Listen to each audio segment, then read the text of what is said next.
Манай шооны сургалт нь болонгууд одоо 3 жилийн өмнө хөдөө явж ирсэн. Одоо бүр 1000 гаруй хүүхэд төгссөн байна. Тэгээд ерөөдөө насны хувьд гэх юм бол тавдаа бол хамгийн багадаа 3 наснаас дээш 60 настай хүмүүрхүүдээ сурж исэн байгаа манай сургалтанд.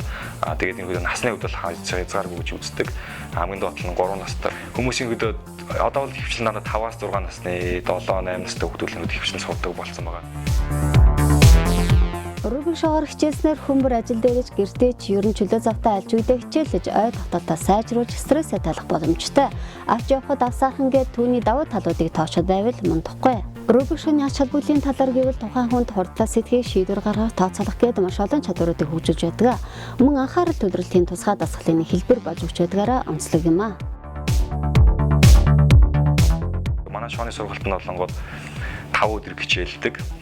Тэгээд 3-3 шоо болон 2 шоо мирорыг үздэг. Тэгээд цаашаа болонгод хөгжүүлээд 3 шооны хурдны арга болон 4-5 шиг үзэх боломжтой болдог гэсэн. Тэгээд мөн ингээд шооны сургалтыг төгсөөд ингээд орхиж болохгүй.